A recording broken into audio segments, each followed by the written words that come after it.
Baiklah, sebelumnya Assalamualaikum warahmatullahi wabarakatuh. Perkenalkan, kami dari kelompok 14 akan mempresentasikan modul yang membahas pembakuan sistem kerja. Sebelumnya kami dari kelompok 14 akan memperkenalkan diri masing-masing, yaitu saya sendiri Farfadnya pertama. Lalu ada Saya Geska Fanaya.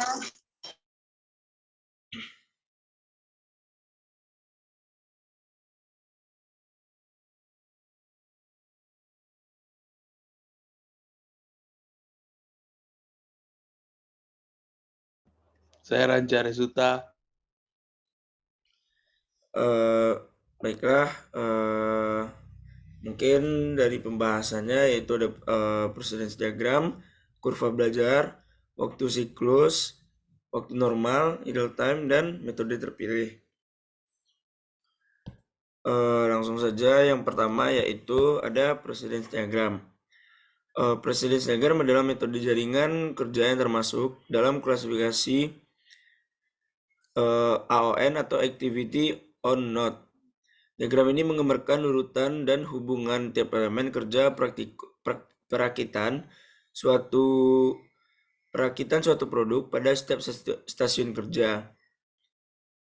Precedence diagram dibuat berdasarkan OPC, yaitu Operation Process Chart. Precedence diagram berguna untuk menunjukkan komponen yang akan dibuat berdasarkan tahap-tahapnya.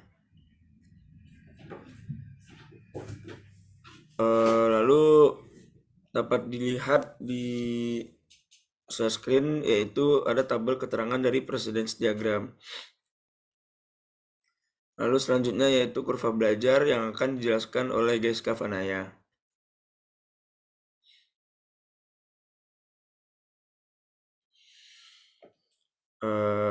Mohon maaf.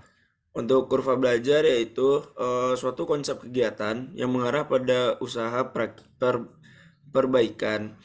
Kurva belajar menunjukkan hubungan antara total tenaga kerja langsung per unit dan jumlah kumulatif dari suatu produk atau jasa yang dihasilkan.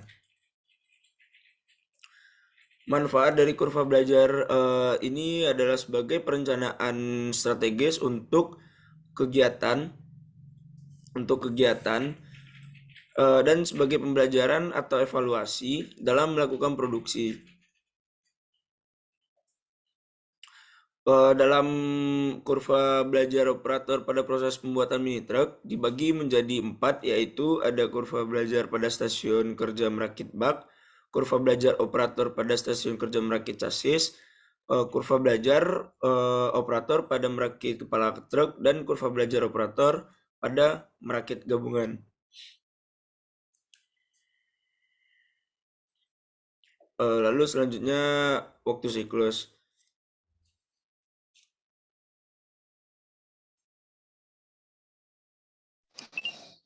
Baiklah, terima kasih kepada Farah untuk menjelaskan mengenai precedence diagram dan kurva belajar operator. Selanjutnya adalah waktu siklus. Waktu siklus ini merupakan waktu pekerja menyelesaikan pekerjaannya saat diamati pada waktu itu juga. Waktu ini merupakan waktu dasar pekerja menyelesaikan pekerjaannya dalam kondisi saat bekerja di lapangan dan dalam situasi yang wajar. Bisa dilihat di sini terdapat tabel waktu pekerjaan operator yang dilakukan operator sebanyak 15 kali. Dalam 15 kali itu bisa dilihat waktu operator melakukan pekerjaan untuk perakitan chassis selama 15 kali itu berbeda-beda. Dapat dilihat terdapat penurunan yang tidak begitu signifikan, baik penurunan pada chassis, kepala, dan bak. Selanjutnya akan dilihat waktu siklus. Waktu siklus ini merupakan waktu rata-rata operator melakukan pekerjaannya. Jadi waktu siklus ini dia dapat dari total waktu pekerja melakukan pekerjaan dibagi dengan banyaknya pekerjaan.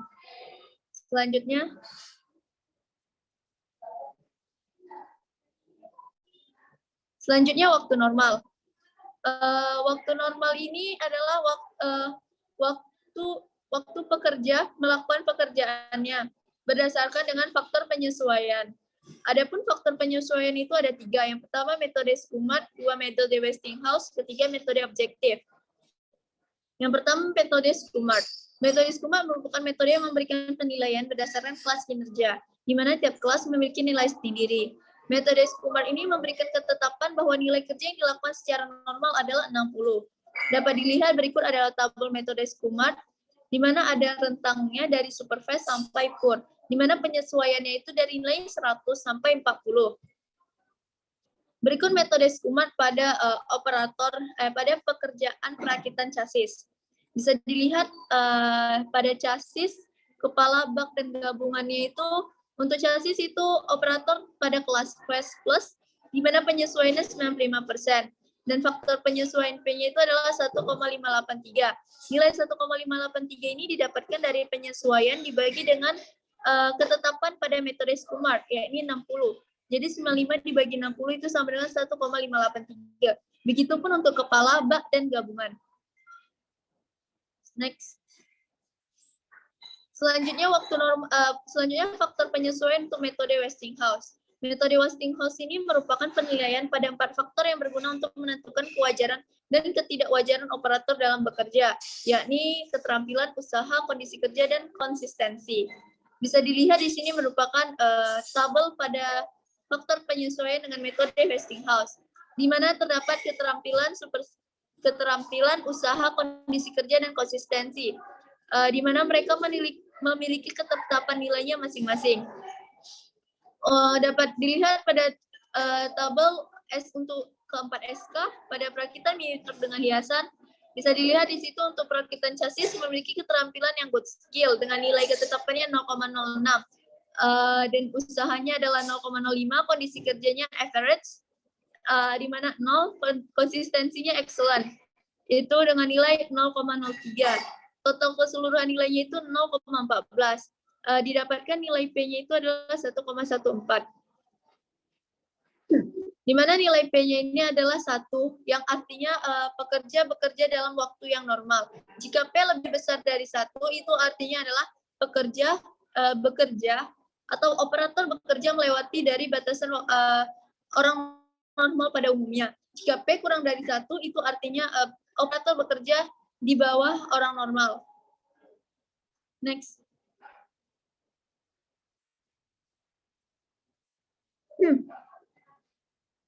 Metode objektif. Metode objektif merupakan metode yang dipengaruhi oleh 2 faktor, yakni kecepatan kerja dan tingkat kesulitan pekerjaan. Kedua faktor ini dipandang secara bersama-sama untuk menentukan faktor penyesuaian agar mendapatkan waktu normal. Dapat dilihat berikut tabel metode objektif, di mana ada anggota badan yang terpakai, terus ada lambang dan penyesuaiannya. Terus ada pedal kaki, penggunaan tangan, koordinasi mata dengan tangan, peralatan, dan beban. Dapat dilihat metode objektif untuk perakitan chassis sebagai berikut, di mana anggota badan yang terpakai itu adalah lengan atas, lengan bawah. Terus pedal kakinya ini dia tidak menggunakan tanpa pedal atau satu pedal dengan sumbu di bawah kaki. Penggunaan tangannya kedua tangan saling membantu. Koordinasi mata dengan tangan itu cukup dekat karena yang dilakukan oleh operator itu adalah perakitan. Terus peralatannya perlu penanganan hati-hati karena komponen yang digunakan itu adalah sangat kecil sehingga membutuhkan kehati-hatian. Selanjutnya berat bebannya ini 0,45. Sehingga didapatkan total penyesuaiannya ini adalah totalnya ini adalah 12 dengan P1-nya tadi kecepatan kerjanya 0,8, P2-nya adalah kesulitan pekerja. Yang didapatkan dari nilai 1 ditambah total pekerja. 1 ditambah 0,12. Selanjutnya didapatkan P sama dengan 0,896. Selanjutnya akan dijelaskan oleh rekan saya, Rancia Aryasunta, dipersilakan. Berikutnya adalah allowance. Allowance itu adalah digunakan untuk nantinya menghitung waktu baku. Faktor kelonggaran atau allowance berguna untuk memberikan kesempatan kepada operator agar melakukan kegiatan yang seharusnya dilakukan. Hal ini menyebabkan waktu baku yang diperoleh dapat dikatakan data waktu kerja yang lengkap dan mewakili stasiun kerja yang diamati. Ke operator wanita, maka diberikan allowance sebesar 5%, sedangkan operator pria mendapatkan tambah allowance sebesar 2,5%. Di mana di sini adalah faktor penjelasan contoh pekerjaan dan nilai allowance yang telah ada ditetapkan. Itu di mana contohnya di sini tenaga yang dikeluarkan untuk penjelasannya yaitu tenaga yang dikeluarkan pada pekerjaan ini dapat diabaikan dan pekerjaan dilakukan di meja dengan posisi duduk. Contoh pekerjaannya yaitu merakit komponen mini truk, kelonggarannya 6, dan begitu juga untuk selanjutnya, di mana terdapat faktor kelonggarannya, penjelasan dari faktor kelonggaran tersebut, contoh pekerjaan, dan nilai dari faktor kelonggaran tersebut. Next. Berikutnya adalah waktu baku. Waktu baku adalah waktu yang dibutuhkan secara wajar oleh seorang pekerja normal untuk menyelesaikan suatu pekerjaan. Waktu baku merupakan waktu untuk satu siklus lengkap dari suatu operasi dengan metode yang dianjurkan setelah dikombinasikan dengan faktor penyesuaian yang tepat dan kelonggaran yang masih dalam batas kontrol operasi. Di sini terdapat waktu siklus, SK, ketiga metode yang tadi telah dijelaskan yaitu Skumar, Westinghouse, dan objektif, dan waktu normal dan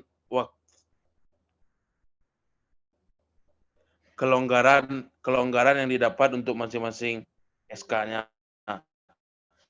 Sehingga didapatkan waktu baku per SK seperti terlihat pada slide. Next. Selanjutnya adalah idle time. Mungkin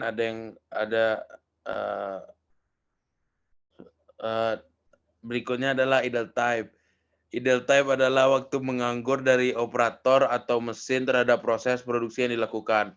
Waktu menganggur ini disebabkan oleh hal-hal yang tidak dapat dihindarkan ataupun faktor yang sulit dihindari tetapi dapat dihindari oleh operator. Kalau di sini sistem untuk mencari waktu bakunya idle time-nya adalah karena di sini terdapat 4 SK dan SK keempat harus menunggu dari ketiga SK selesai terlebih dahulu, maka waktu bakunya diambil dari waktu baku dari SK yang memiliki durasi pengerjaan terlama. Jika di sini contoh di sini adalah pada metode Skumar, yaitu waktu terlamanya adalah pada bagian chassis dan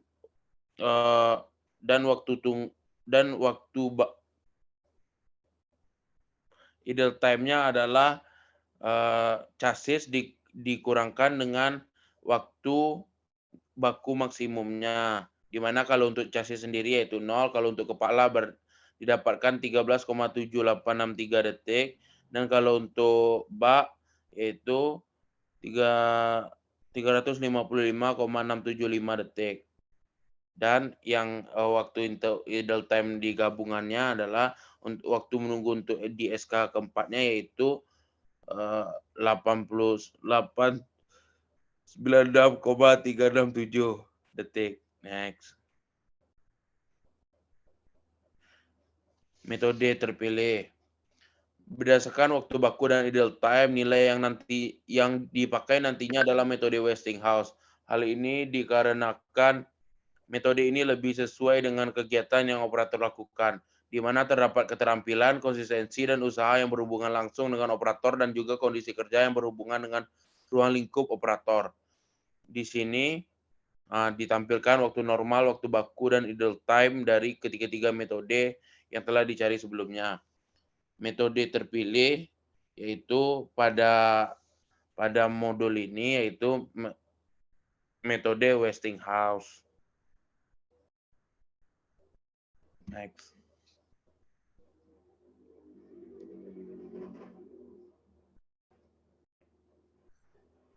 Baiklah, mungkin sekian presentasi dari kelompok kami. Apabila ada kesalahan mohon dimaafkan. Wabillahi taufiq wal hidayah. Assalamualaikum warahmatullahi wabarakatuh.